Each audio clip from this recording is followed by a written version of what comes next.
아니 지금까지 현대산업개발이 스폰서가 아니었어?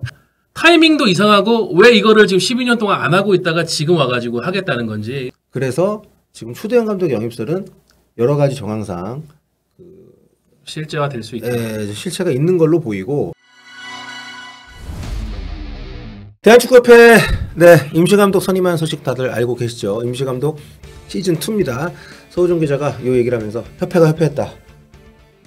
이렇게 언급을 했는데 약속했던 5월 초중순 감독 선임에 일단 실패가 했고요. 김도훈 전 싱가포르 라이언시티 감독에게 이번 싱가포르 원정을 포함한 싱가포르 중국 2연전 지휘를 맡겼습니다. 메리트는 있어요. 왜냐하면 일단 싱가포르에 대해서는 잘 알고 있고 최근까지 싱가포르 리그 최강팀을 이끌었었으니까 싱가포르 같은 경우에는 뭐 인프라나 이런 게 현지 사정이 좀 독특한 면이 많거든요.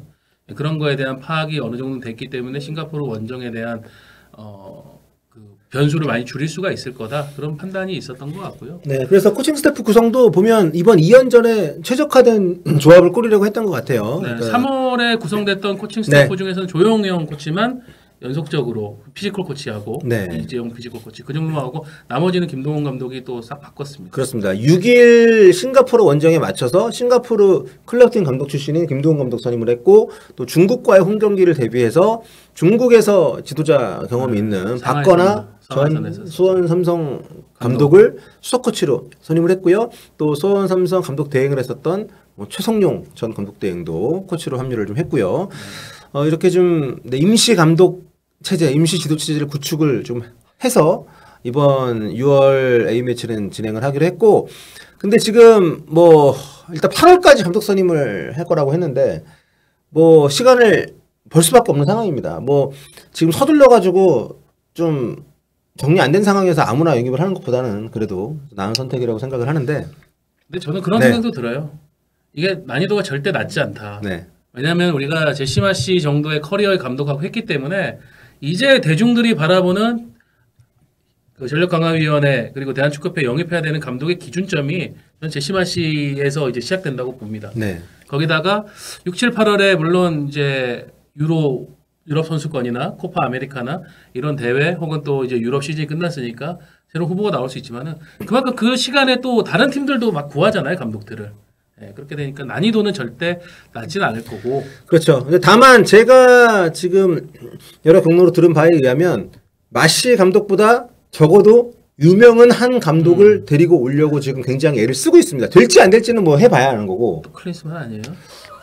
클린스만. 제2, 제3의 클린스만. 그거는 제2, 제3의 클린스만일 수도 있죠. 근데 어쨌든 지금 제가 우려와 기대가 같이 있는 건 뭐냐면 그런 어떤 제가 늘 말씀드렸던 것처럼 대한축구협회가 지금 A대표팀에게 기대하는 축구가 무엇인지 A대표팀이 어떤 모습을 갖추기를 원하는지를 스스로가 정립을 못하고 있는데 그걸 먼저 정해놓고 그거를 구현할 수 있는 감독을 데리고 오는 것이 상식적인 어떤 선택인데 지금 그것보다는 좀 유명세 위주로 선임하는 방향으로 좀 가고 있는 것 같습니다. 그래서 뭐 최근에 이슈가 됐었던 이용표 전 부회장의 클로크 감독 클로크 감독이라고 하면 사실 냉정하게 보면 뭐 클로, 펩 몇 명 없습니다. 근데 어쨌든 이용표 전 부회장 개인의 생각이라고 본인이 밝혔고 나중에 또 간접적인 해명을 통해서는 꼭 굳이 그런 의미는 아니었다고 하는데 어쨌든 그런 방향으로 가고 있는 것은 지금 맞는 걸로 보이고 그래서 그 과정에서 걱정되는 게 뭐냐면 결국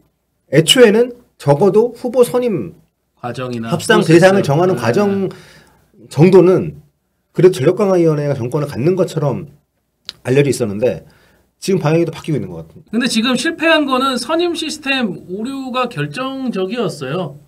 왜냐면은 전력강화위원회는 평가하고 미팅하고 당신과 하고 싶습니다. 이러고 나서 빠져야 되고 그 뒤에 협상을 하는데 거기서 지지부진해지고 뭔가 서로 간격을 좁히지 못하고 그 평가하고 나중에 데려와가지고 서포트 해야 되는 사람이 실질적인 협상 권한에 없으니까 그 부분에 대한 변화를 또 고민을 해봐야 될 것 같은데 그거는 결국은 안 바꿔가고 인물 선임하겠다 이런 거니까. 네.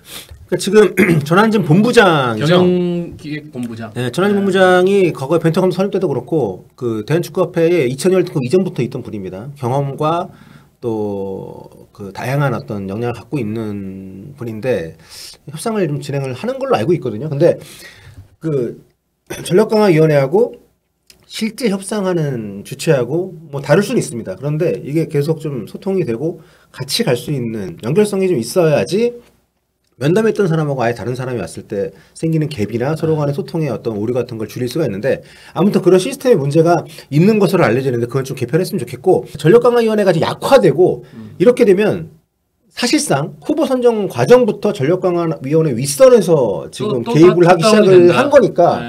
이렇게 되면 전력강화위원회가 상당히 위축이 되고 사실상 그 클린스만 감독 선임의 오류를 반복하지 않겠다면서 전력강화위원회를 완전히 개편을 하고 갔던 그 시도 자체가 위야무야가 돼버리는 상황으로 가고 있는 게 아니냐는 우려가 있는 거죠. 저는 정혜성 위원장께서 진짜 제대로 일을 하고 싶다면은 이 타이밍에는 정몽규 회장한테 욕을 해야 된다고 봅니다. 적어도 그러니까 그 협상 실무 요구죠. 욕을이 아니고. 요구. 네. 사실 들이받으라고 하고 싶은데. 네. 그러니까 그 협상을 담당하는 경영본부 관계자 그 전한진 본부장 그냥 같이 동행해가지고 오케이 오늘은 내가 당신 만나가지고 미팅하고 내일 여기서 바로 협상해 이런 원터치 시스템 이 정도로 가게 해달라고 요구를 해야 되는데 그거 안 되면은 형이 걱정하는 것처럼 형욱이 형이 걱정하는 것처럼 전력강화위원회는 거의 뭐 하는 역할이 이제는 의미가 없어질 거예요. 그러니까 후보를 추리는 네. 것까지만 하면 그거는 그냥 자문 네. 정도의 그게 개정 그 규정 뭐야 네. 협회 네. 정관상의 역할이기도 하고 네. 그게 그거를 바꾸지 못한다면은 과연 8월까지 시간을 준다고 해가지고 현재 체제 전력강화위원회가 결과를 낼 수 있을까? 네. 그러니까 전력강화위원회가 그냥 보여주기식의 어떤 감독 선임 과정에 개입만 하고 실질적인 진행을 윗선에 주도를 하는 방향으로 가다 보면 또 지난번 클린스만 때와 비슷한 루트를 택 가능성이 높아진다는 우려가 좀 있고요. 근데 어쨌든 지금 뭐 초대형 감독 접촉 루머들이 나오고 있는 상황도 이것하고 지금 맞닿아 있는 것 같고 그래서 지금 정황상 그 부분은 맞는 것 같습니다. 물론 계속 까이고 하면 뭐 다시 다른 방에 갈 수도 있겠지만 답답하니 내가 할게 하면서 그렇죠. 또 오늘 또 스페인의 그 문도 데포르티보에서 보도가 나왔죠. 그 바르셀로나의 사비 에르난데스 감독한테 제안을 했는데 거절했다. 근데 사실 여러분 그거 자체를 나쁘게 보면 안 된다고 저는 생각해요. 뭐 헛발질했다고 막 비꼬는 기사들이 나오는데 아니 그럼 어떻게 하라고? 녹화를 해봐야지. 아니 그러니까 뭐 안 하면 안 한다고 욕먹고 하면은 또 거절당했다고 욕먹고 거절 당할 수 있는 거고요. 예. 근데 어쨌든 그럼 사비 감독이 맞는지 안 맞는지 이걸 떠나가지고 어쨌든 그런 움직임으로 지금 가고 있는 정황들이 계속 포착이 되고 있기 때문에 그런 얘기들이 나오는 상황에서 결정적으로 어제 대한축구협회가 HDC라는 대기업과 스폰서 계약을 맺었습니다. HDC가 어디냐? 정몽규 대한축구협회장이 총수로 있는 네. 정몽규 협회장의 회사입니다. 네, 6월 1일 시작하는 4년짜리 계약을 체결했고요. 요거는 사성 컨펌이죠. 사성 출마는 컨펌이고 그리고 그럴 리는 없겠지. 만약에 낙선을 한다라고 생각하면 4년 계약을 안 하지 않았을까? 이거 그냥 오얏나무 아래에서 가끔 매는 거 아닙니까? 그래서 이게 결국에는 그 돈이 필요하잖아요. 좀 수준급 감독을 더 좀 물색을 하기 위해서는 회장이 자기 기업 스폰서를 붙인 거죠. 회사 돈을. 대부분 이거 자체는 그래서 대부분 모든 그 체육단체를 후원하는 그 재벌 총수들 대부분 사비가 개인 돈을 쓰는 게 아니라 이런 식으로 많이 합니다. 하지만 이런 해석은 저는 약간 하수급 해석. 아 그런가요? 감독 선임이 잘 안 되고 있으니까 정몽규 회장이 회사 돈으로 지원을 해가지고 협회 재정을 충당을 해주는 거나 이건 약간 하수고 고수는 정몽규 회장이 재정 지원이라는 명분을 만들어서 그것도 맞죠. 그것도 맞죠. 사선을 하려고 하는구나. 이게 약간 고수적인 접근. 그렇습니다. 이게 이미 연임 4연임으로 가고 있기 때문에 그러려면 대한체육회와 문화체육관광부에 명분이 있어야 되거든요. 재정 지원도 했고 내가 대외적인 성과도 올렸고 뭐 이런 것들 여러 평가 항목들이 있어요. 그 중에 하나를 일단 채우는 명분을 한 거죠. 네. 명분을 만든 거죠. 대한체육회 심의 그 부문 항목 중에 재정 지원 부분이 있다고 합니다. 거기를 충족시키는 그런 조건이다. 네. 액수는 근데 발표 안 했던데? 그렇죠. 아니 저는 뭐 예를 들면 한간에서 뭐 한 100억을 했다. 그러면은 보도자료에 무조건 그 금액 넣었다고 봅니다. 그렇죠. 감독 연봉 그 차익 정도? 네. 근데 아무튼 지금 이 발표가 되면서 많은 분들이 놀라시더라고요. 아니 지금까지 현대산업개발이 스폰서가 아니었어? 그렇죠. 아니 회장을 12년을 했는데 네. 근데 저는 그거죠. 그러니까 형이 한 얘기 두 개 반응. 이제서야? 그리고 그걸 지금? 그러니까 타이밍도 이상하고 왜 이거를 지금 12년 동안 안 하고 있다가 지금 와가지고 하겠다는 건지 이거는 의도가 명백합니다. 그러니까 지금은 축구계에서 번 돈으로 회장이 이제 집행을 해왔던 것이었고요. 근데 어쨌든 이번에 그 자기가 대표로 있는 그 기업을 후원사로 끌어들이면서 약간 좀 명분 쌓기에 나섰다 이렇게 보는 것이 맞는 것 같습니다. 뭐 금액적으로도 아직 알려진 바는 없지만 그리고 뭐 명백하잖아요. 지난 12년 동안 안 하던 것을 이제 와서 한다는 것은 그러니까 뭐 의도가 명백한 협회에서는 거죠. 예. 그렇게 해명했다고 해요. 이전부터 논의해왔던 사안이고 무슨 10년 동안 논의해? 발표 타이밍이 이랬다. 뭐 그렇게 얘기했는데 정치 얘기해서 죄송하지만 최근에 그 검찰 인사 한 것처럼 뭐 할 수 있죠. 할 수 있는데 꼭 타이밍을 굳이 지금 해야 되나? 할 거면 진작에 하든가. 근데 굉장히 투명해요. 투명하다. 네, 투명합니다. 그러니까 지금 사선을 위해서 뚜벅뚜벅 모두가 보는 가운데 의도를 감추지 않고 걸어가고 있습니다. 이번 스폰서도 그렇고 사선이라는 목표를 향해서. 네. 사선을 향한 사선 열차를 지금 네. 뿌뿌 출발합니다 이러면서. 네, 단독 출마가 거의 현재로서는 유력하기 때문에 단독 출마를 추진받기 위한 그 조건들을 하나씩 채워가고 있는 과정에서 이번에 또 이런 스폰서 계약을 체결했다라고 보는 시선이 힘을 많이 얻고 있는 거고요. HDC가 여러 좀 불미스러운 사고가 한 2, 3년 전에 이제 연달아 벌어지면서 힘들었는데 좀 실적 개선이 최근에 많이 이루어졌다고 해요. 그래요? 예. 네, 최근 발표된 단기 순이익을 보면은 실적 개선, 그러니까 좀 사업들을 정리하고 집중을 했다라는 그 경제지들의 평가가 있더라고요. 그렇게 되면서 단기 순이익 실적을 개선시켜가지고 뭔가 좀 여유가 있으니까는 한다고도 볼 수 있는데 웃긴 거는 최근에 보면은 HDC 노조에서 축구회관 앞에서 막 시위하고 막 그랬습니다. 오늘 정치의 노조까지 아주 그냥 시사적인. 아니, 정몽규 회장 검색하면 저게 제일 먼저 나와요. 그렇군요. 네. 그러니까 회사 돈 벌었는데 왜 직원들한테 아무 그걸 안 해주냐.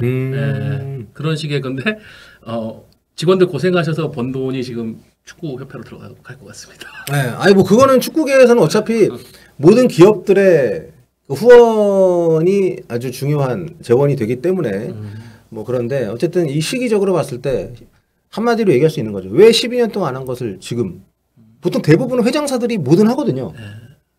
영웅 형이 지난주 때 그 AFC 집행위원 네. 그 단독 출마해가지고 저거 했을 때 그런 얘기를 하지 않습니까? 이랬는데 사선이 만에 하나 안 된다.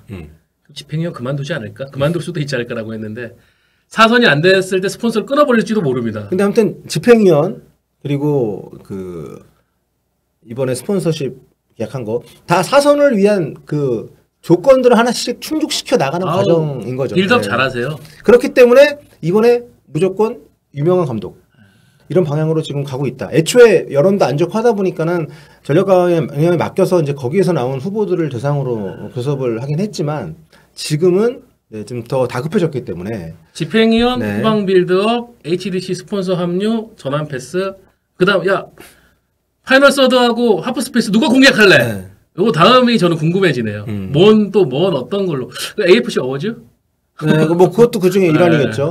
1월달에 선거니까 11월쯤에 한국에서 그 AFC 어워즈 하면 또 외국에서 인사들 오고 뭐 하면서 좀 떠들썩할 거 아니에요. 정부 관계자들도 올 거고. 그렇죠. 무조건 배석을 하겠죠. 초청을 해가지고. 특히 문광부 이런데. 그런 방향으로 가고 있다는 거. 네.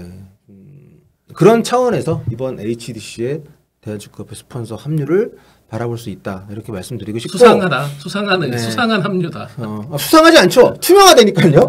투명한 합류입니다. 그리고 어쨌든 이렇게 확보한 재원을 가지고 지금 좀 유명 감독들을 대상으로 지금 교섭을 진행을 지금 하려고 한다. 그동안 하지 않던 것을 지금 갑자기 하게 되는 이런 과정 자체가 그런 의심을 받기에는 충분하다. 그리고 아무튼 지금 우리가 이제 실질적인 부분으로 보면 그래서 지금 추대현 감독의 영입설은 여러 가지 정황상 실제화 될 수 있다. 실체가 있는 걸로 보이고 그게 이제 성사가 될지 말지의 여부는 이제 대한축구협회의 역량이겠지만, 네. 그래서 또 한 번 대한축구협회가 A 대표팀이 가는 방향이나 이 팀이 필요한 감독이 누구냐 이런 식의 축구적인 생각보다는 좀 다른 방향에 접근을 하는 쪽으로 가고 있다. 이렇게 정리를 할 수 있을 것 같습니다. 아무튼 뭐 잘 됐으면 좋겠고요. 굳이 네. 참 길을 어렵게 가시네요. 네. 돌아서 가시고 좁은 길로 가시고 험한 길로 가시고 안타깝습니다.